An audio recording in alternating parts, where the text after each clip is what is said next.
Selamat datang di masa depan Indonesia. Sudah berkali-kali saya sampaikan bahwa Indonesia kini memasuki babak baru dalam sejarahnya. Dimulai dengan pembangunan sebuah ibu kota baru yang diberi nama Ibu Kota Nusantara. Proyek megah ini katanya bertujuan untuk mengatasi masalah Jakarta yang semakin kompleks, tetapi juga akan menjadi sebuah pusat kebijakan dan pertumbuhan baru bagi negeri ini. Salah satu bangunan yang sangat ikonik di IKN adalah Gedung Istana Presiden yang berbentuk seperti burung Garuda raksasa. Mari kita bongkar bentuk kantor presiden di ibu kota baru Nusantara yang berupa burung Garuda dengan sayap terkembang di sisi kanan dan kiri sempat menuai kontroversi di masyarakat di akhir-akhir ini. Lalu mengapa alasan Istana Negara menggunakan desain bangunan dengan menggunakan bentuk burung Garuda? Mari kita dengarkan alasan dari desainernya langsung, Inyoman Nuarta.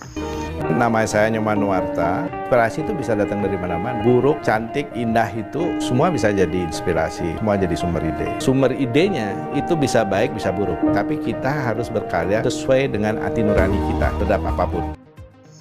Desainer istana di ibu kota negara Nusantara, Inyoman Nuarta, merupakan alumnus seni rupa ITB Bandung, menjelaskan bahwa konsep bangunan di ibu kota baru Nusantara dipilih tidak hanya berupa gedung kantor pada umumnya. Ia juga tak ingin desain istana kepresidenan baru terjebak dengan desain arsitektur kolonial seperti yang terlihat di Istana Bogor, Istana Negara Jakarta maupun Gedung Putih atau White House di Washington DC, Amerika Serikat. Desain Garuda juga sengaja dipilih lantaran tak ingin menimbulkan pertentangan, mengingat Indonesia memiliki beragam suku bangsa dengan ciri khas masing-masing. Indonesia memiliki lebih dari 1000 suku bangsa dan tidak mungkin diserap di satu sisi untuk bangunan saja. Maka dari itu dipilihlah Garuda. Inyoman Nuarta juga menjelaskan bahwa dirinya bertugas untuk membuat desain dasar yang terdiri dari 12 bangunan. Adapun konsep bangunan buatannya harus mewakili dan merepresentasikan keanekaragaman budaya Indonesia. Oleh sebab itu, simbol Garuda dan 12 bangunan lainnya tidak identik dengan salah satu budaya.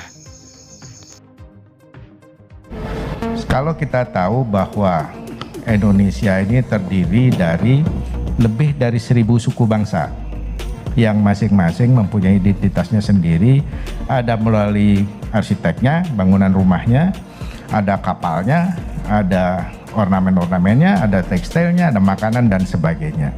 Ini tidak mungkin diserap seluruhnya di satu bentuk bangunan. Maka dari itu saya mengambil suatu kebijakan yang sudah dikenal oleh masyarakat, yaitu Garuda. Memang tidak Garuda Pancasila, ANSI, tapi itu bisa dipahami maksud dan tujuannya. Jadi keadilan itu harus ada di situ. Saya khawatir kalau kita mengambil rumah adat tertentu, terus yang lainnya bagaimana? Inyoman juga memastikan bahwa di dalam Istana Negara tetap menghindari efek rumah kaca dan radiasi. Menurutnya, standar kenyamanan gedung dengan sirkulasi udara dipastikan akan sangat baik.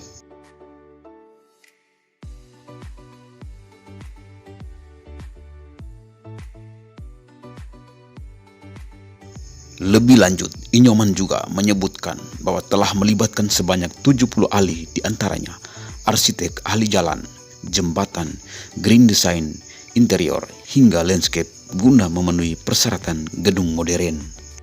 Kalau yang di sini itu karena ini office-nya ya, ini kaca nanti. Belakangnya itu kaca, kurang lebih kaca itu di belakang 2 meter. Jadi maksudnya begini, bilah-bilah ini akan menahan sinar matahari langsung ke kaca. Sehingga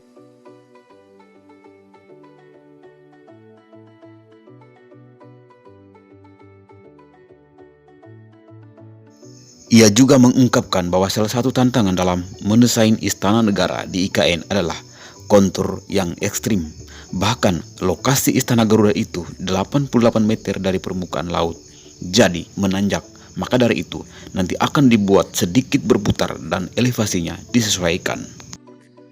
Budayawan ini juga memastikan bahwa pembangunan yang dilakukan tanpa mengabaikan aspek lingkungan sekitar.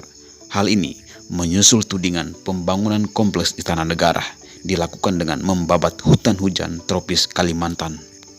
Sebaliknya, menurut Inyoman, kompleks Istana Negara ini dibangun di area yang berupa lahan kosong bekas hutan industri yang sudah tidak ada lagi pohon besarnya.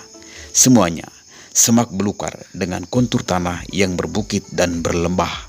Kehadiran IKN nantinya justru akan mengembalikan fungsi hutan yang menjadi lebih baik. Inyoman juga telah berkoordinasi dengan tim dari Kementerian PUPR untuk menyiapkan dan menentukan area yang akan dimanfaatkan sebagai perluasan RTH di kawasan IKN. Tanah-tanah di sekitar itu juga masih sangat luas, jadi masih memungkinkan untuk menjadikan hutan di dalam kawasan istana. Selain itu, basic desain Istana Negara benar-benar sudah mempertimbangkan unsur-unsur ekologis hemat energi. Bila tembaga yang disusun secara vertikal pada bagian luar gedung istana ini akan menjadi salevei yang menghalangi sinar matahari yang menerobos langsung untuk masuk ke dalam gedung. Desain ini juga dirancang dengan tujuan menghemat penggunaan energi listrik, terutama mencegah penggunaan AC. Penggunaan logam seperti tembaga sebagai kulit luar gedung sepintas memberi kesan keras dan kaku.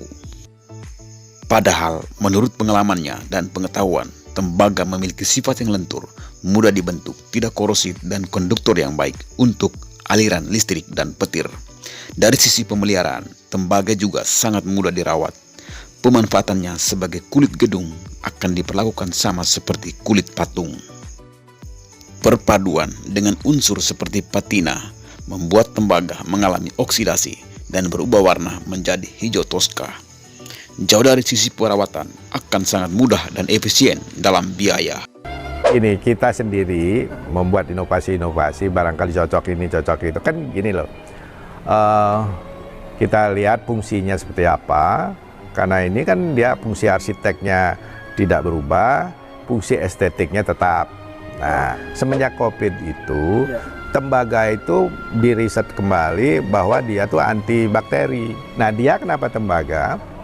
Dia anti lumut mata. Kemudian dia akan menjadi greenish gitu kayak gini nih ya, kehijau-hijauan kayak patung-patung saya lah. Justru itu memperkuat pertahanannya itu tembaga. Pas saya tanya sama ahlinya, kebetulan ada om dari Belanda, ya memang ini buat membunuh alge katanya. Nah, suatu saat saya kan pernah diundang ke New Delhi. Nah, diajak kita ke heritage mereka, kampung itu, yang kampung purba, tapi bagus banget. Nah, itu saluran airnya pakai tembaga.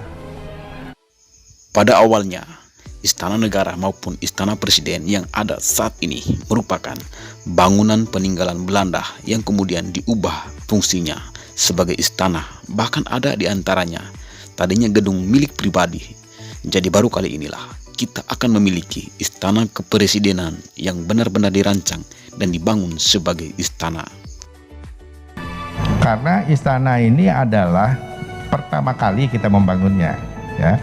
Dulu kan kita mau warisan rumah Benur Jenderal gitu yang kita manfaatkan untuk istana yang sebenarnya tidak memenuhi syarat ya. Dan kita lihat juga di seluruh dunia umumnya gitu ya, istana-istana yang lama itu kan warisan kolonial.